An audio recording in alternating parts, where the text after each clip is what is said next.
کے پردے میں نشانات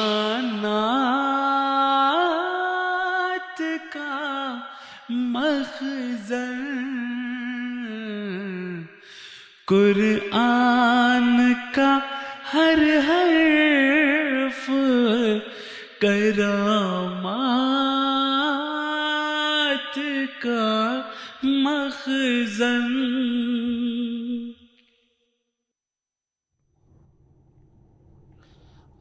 اعوذ باللہ من الشیطان الرجیم، بسم اللہ الرحمن الرحیم۔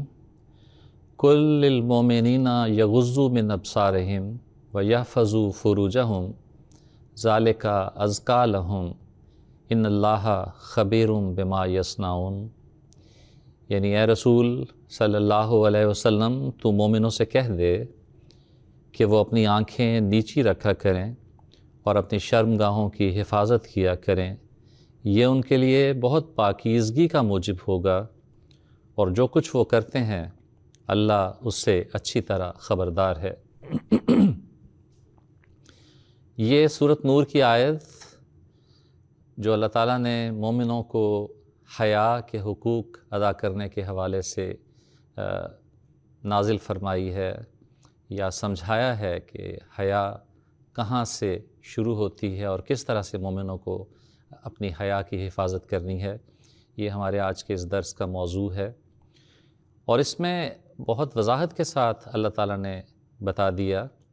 کہ حیا کو اختیار کرنے کے نتیجے میں اور اپنی عصمت اور عزت کی حفاظت کے نتیجے میں انسان پاکیزہ وجود بنتا ہے۔ حضرت صلی اللہ علیہ وسلم نے ایک موقع پر فرمایا کہ حیا خوبصورتی پیدا کرتی ہے، جبکہ بے حیائی انسان کو بدنما بنا دیتی ہے۔ حضرت عبداللہ بن مسعود رضی اللہ تعالیٰ عنہ کو ایک مرتبہ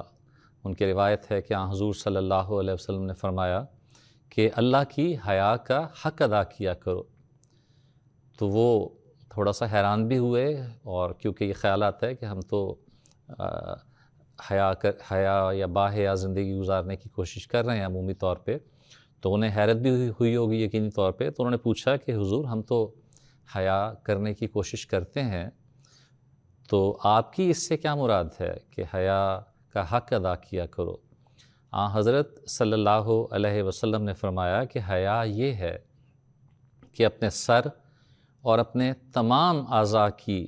حفاظت کیا کرو، یعنی ہر ایک عضو انسان کا یہ گواہی دے رہا ہو کہ یہ شخص حیادار ہے۔ تو جہاں آنکھوں سے سفر شروع ہوا تھا، آنکھوں سے ہوتے ہوئے وہ انسان کے ذہن، سر یعنی ذہن، اور پھر تمام اعضاء تک چلا گیا۔ حضرت صلی اللہ علیہ وسلم نے اس کی وضاحت یہ فرمائی کہ تمہارا ہر ایک عضو یہ گواہی دے، تمہارے جسم کا ہر ایک حصہ یہ گواہی دے کہ تم اللہ تعالیٰ کی قائم کردہ حدوں کے اندر اپنی زندگی گزار رہے ہو اور اس سے باہر نہیں نکل رہے۔ اور حضرت صلی اللہ علیہ وسلم کا اپنا وجود بھی ایسا ہی تھا، اور آپ اپنے صحابہ کو بھی اسی طرح کا پاک اور صاف دیکھنا چاہتے تھے، اس لیے انہیں یہ نصیحت فرماتے تھے۔ وہ تو پہلے بھی پاک باز وجود تھے آپ کے صحابہ، لیکن پھر بھی انہیں یہ سمجھایا کرتے تھے کہ حیا کا حق ادا کرنے کی کوشش کیا کرو۔ سورۃ نور جس کی آیت ابتدا میں تلاوت کی گئی ہے، اس کا تو آغاز بھی یہیں سے ہوتا ہے۔ سورۃ نور کی پہلی آیت ہے سورۃ انزلناہا وفرضناہا وانزلنا فیہا آیات بینات لعلکم تذکرون۔ یعنی یہ سورت ایک ایسی سورت ہے جو ہم نے تمہارے لیے اتاری ہے اور جس پر عمل کرنا ہم نے فرض قرار دیا ہے، اور اس میں ہم نے اپنے روشن احکام بیان کیے ہیں تاکہ تم نصیحت حاصل کرو۔ اور ہم سب جانتے ہیں سورۃ نور میں بنیادی جو مضمون ہے وہ بے حیائی سے اجتناب کرنے کا ہے، اور بے حیا لوگوں کے لیے یا بے حیائی کے مرتکب ہونے والے لوگوں کے لیے جو سزائیں وغیرہ تجویز کی گئی ہیں ان کا اس میں ذکر ہے۔ بس حضرت صلی اللہ علیہ وسلم نے جو یہ نصیحت فرمائی تھی کہ حق ادا کیا کرو، اور جو قرآن کریم ہمیں سمجھاتا ہے کہ یہ صورت ایسی ہے، یعنی یہ الفاظ دوسری صورتیں بھی یا دوسری صورتوں کی تعلیم بھی مسلمانوں پر اس پر عمل کرنا فرض ہے، لیکن اس صورت میں، صورت نور میں تو خاص طور پر اللہ تعالیٰ نے ارشاد فرمایا ہے کہ یہ صورت ہے ہی ایسی کہ ہم نے اسے تمہارے لیے نہ صرف نازل کیا ہے بلکہ اس پر عمل کرنا فرض بھی قرار دے دیا ہے۔ اب عام صورتیں بھی، کوئی صورت ایسے نہیں ہے جس پر عمل کرنا فرض نہیں ہے، یا کوئی حکم ایسا نہیں ہے، سب احکام ہی بہت اہم ہیں، لیکن اللہ تعالیٰ نے یہ الفاظ لا کر سمجھایا یہ ہے کہ اس کی اہمیت بہت زیادہ ہے۔ یہ صورت ایسی ہے کہ اسے معمولی خیال نہ کرنا، کیونکہ اس کے نتیجے میں خاندان تباہ ہو جاتے ہیں، گھر تباہ ہو جاتے ہیں، گھر ٹوٹ جاتے ہیں اور رشتے ٹوٹ جاتے ہیں، رشتے کمزور ہو جاتے ہیں۔ اس لیے جو لوگ اپنی حیا کی حفاظت کرتے ہیں، در حقیقت وہ نہ صرف اپنے گھروں کی حفاظت کر رہے ہوتے ہیں بلکہ اپنے رشتوں کی حفاظت بھی کر رہے ہوتے ہیں، اپنے گھروں کی حفاظت بھی کر رہے ہوتے ہیں، اور اس کے نتیجے میں ہی وہ خوبصورت گھر یا خوبصورت معاشرے پیدا ہوتے ہیں جو باحیا معاشرے ہوتے ہیں اور پرسکون معاشرے ہوتے ہیں، جو بے چینی سے خالی معاشرے ہوتے ہیں۔ ایک دفعہ ایک آدمی حضرت صلی اللہ علیہ وسلم کے پاس آیا اور اس نے کہا کہ حضور مجھے کوئی خاص نصیحت فرمائیں۔ حضرت صلی اللہ علیہ وسلم نے نہایت سادہ، بہت ہی خوبصورت جواب اسے دیا۔ فرمایا کہ اللہ سے اتنی حیا تو کیا کرو، کم از کم اتنی حیا تو ضرور کیا کرو جتنی تم اپنے معاشرے میں موجود کسی معزز آدمی سے حیا کرتے ہو۔ اب یہ کیسی خوبصورت بات ہے کہ انسان دنیا کے لوگوں سے اپنے عیب چھپاتا پھرتا ہے،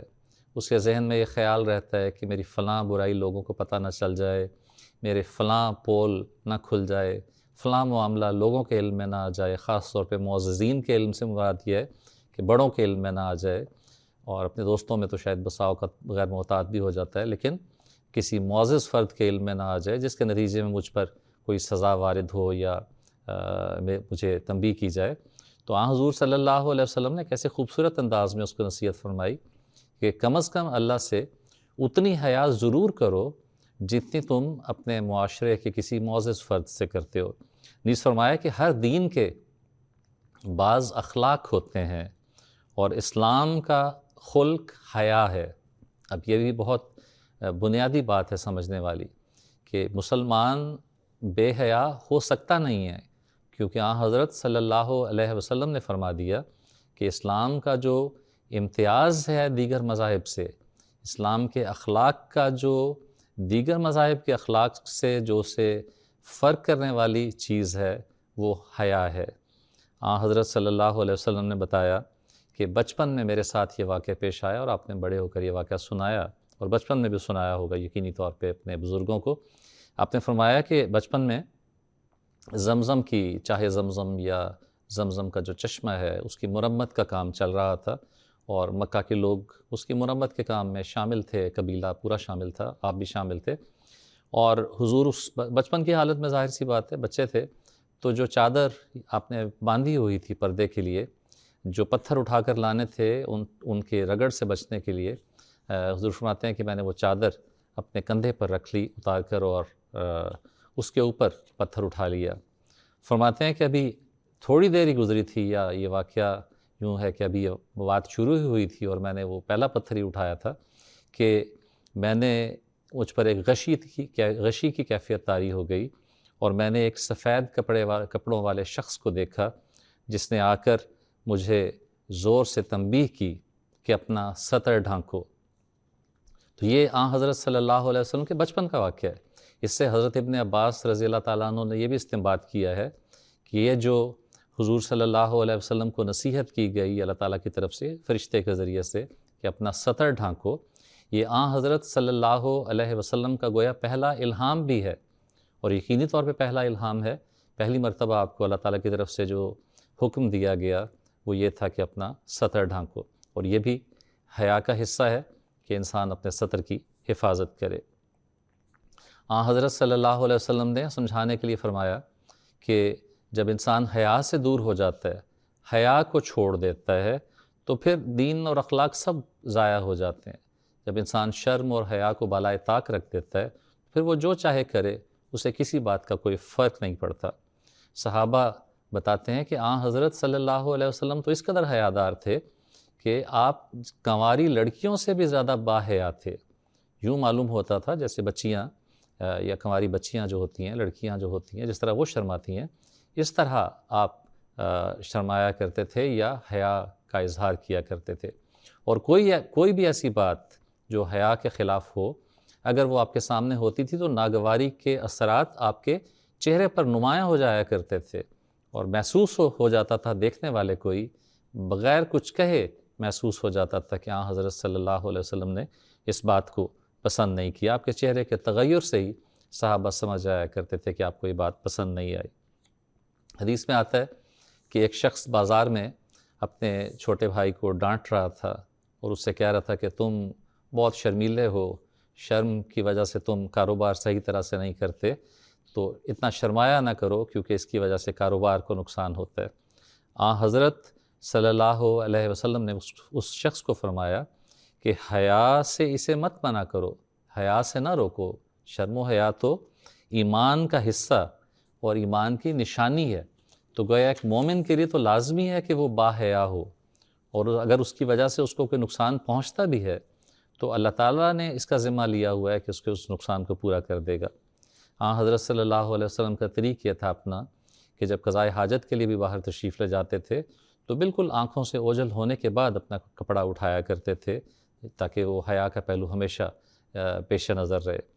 غسل کرتے ہوئے بھی صحابہ کہتے ہیں یا گھر کے لوگ بتاتے ہیں کہ آپ گھر کے اندر بھی اپنے حجرے میں بھی پردے میں یعنی پردہ لگا کر غسل فرمایا کرتے تھے. حضرت صلی اللہ علیہ وسلم نے گھور کر دیکھنے کو، ٹکٹکی باندھ کر دیکھنے کو ناپسند فرمایا، اسی وجہ سے کہ غض بصر جو ہے وہ قرآن کریم کی ایک نصیحت ہے جس کا ابتدا میں ذکر آیا ہے. حدیث میں آتا ہے کہ حضرت صلی اللہ علیہ وسلم سے کسی صحابی نے پوچھا کہ کیا مردوں کو بھی آپس میں باہم ایک دوسرے سے پردہ کرنا چاہیے؟ آپ نے فرمایا کہ ہاں، ان کو بھی سطر کے معاملے میں ایک دوسرے سے پردہ کرنا چاہیے کیونکہ یہ حیا کا حصہ ہے. اپنی شرمگاہ کی حفاظت اور اس کا پردہ مردوں سے بھی لازم ہے. اور اگر اکیلے ہوں، فرمایا کہ اگر اکیلے ہوں تب بھی حیا کا پہلو ذہن میں رہنا چاہیے اور اللہ تعالیٰ سے حیا کرتے ہوئے معاملہ کرنا چاہیے. حضرت صلی اللہ علیہ وسلم نے یہ بھی فرمایا کہ حیا اور ایمان دونوں باہم جڑے ہوئے ہیں. اگر حیا ہو تو ایمان رہتا ہے، سلامت رہتا ہے، اور اگر حیا ضائع ہو جائے اور بے حیائی اس کی جگہ لے لے تو ایمان بھی ساتھ چھوڑ جاتا ہے. گویا ایمان کی ایک بنیادی علامت جو ہم نے ابتدا میں بھی قرآن کریم نے ہماری رہنمائی کی تھی وہ یہ ہے کہ ایمان کی یا تقویٰ کی شرائط میں سے ایک بنیادی چیز انسان کا با حیا ہونا بھی ہے. حضور صلی اللہ علیہ وسلم نے یہ بھی فرمایا کہ حیا ایمان ہے جو بہشت میں لے جاتا ہے، بے حیائی بدکاری ہے جو بالآخر انسان کو جہنم میں پھینک دیتی ہے. حدیث میں آتا ہے کہ ایک مرتبہ ایک شخص کو حضرت صلی اللہ علیہ وسلم نے میدان میں یوں ہی بے پردہ نہاتے ہوئے دیکھ لیا تو اس کو دیکھ کر افسوس کا اظہار کیا اور فرمایا کہ اللہ تعالیٰ بہت حیا والا ہے اور اللہ تعالیٰ ستر پوش ہے، حیا اور پردے کو پسند کرتا ہے، اس قسم کی حرکات کو، ایسی بے احتیاطی کو پسند نہیں کرتا. آج کل دنیا میں بہت سے ممالک میں اسے ترقی کا نام دے کر یہ معمول کی بات سمجھ لیا گیا ہے، خاص طور پر ایسی جگہوں پر جہاں نہانے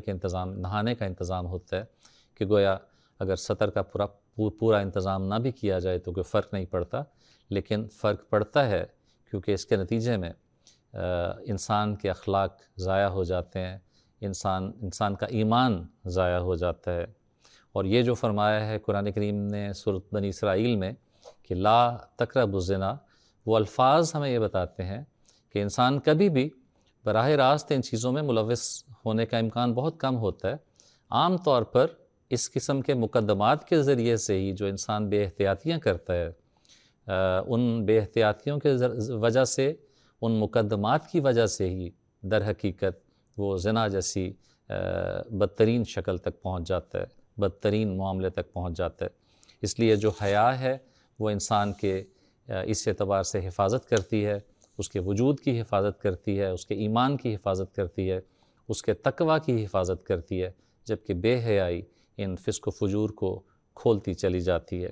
حضرت اقدس مسیح موعود علیہ الصلوۃ والسلام اس بارے میں فرماتے ہیں، ملفوظات جلد 4 سے یہ حوالہ لیا گیا ہے۔ آپ فرماتے ہیں کہ اس سلسلے سے خدا تعالیٰ نے یہی چاہا ہے اور اس نے مجھ پر ظاہر کیا ہے کہ تقویٰ کم ہو گیا ہے۔ بعض تو کھلے طور پر بے حیائیوں میں گرفتار ہیں اور فسق و فجور کی زندگی بسر کرتے ہیں، اور بعض ایسے ہیں جو ایک قسم کی ناپاکی کی ملونی اپنے اعمال کے ساتھ رکھتے ہیں، مگر انہیں نہیں معلوم کہ اگر اچھے کھانے میں تھوڑا سا زہر پڑ جاوے تو وہ سارا زہریلا ہو جاتا ہے، اور بعض ایسے ہیں جو چھوٹے چھوٹے ریاکاری وغیرہ جن کی شاخیں باریک ہیں ان میں مبتلا ہو جاتے ہیں۔ اب اللہ تعالیٰ نے یہ ارادہ کیا ہے کہ دنیا کو تقویٰ اور طہارت کی زندگی کا نمونہ دکھائے۔ اسی غرض کے لیے اس نے یہ سلسلہ قائم کیا ہے۔ وہ تطہیر چاہتا ہے اور ایک پاک جماعت بنانا اس کا منشا ہے۔ بس یہ منشا ہے، یہ مقصد ہے اس دور میں جماعت احمدیہ کے قیام کا، کہ وہ حیا، وہ شرم و حیا کا سلسلہ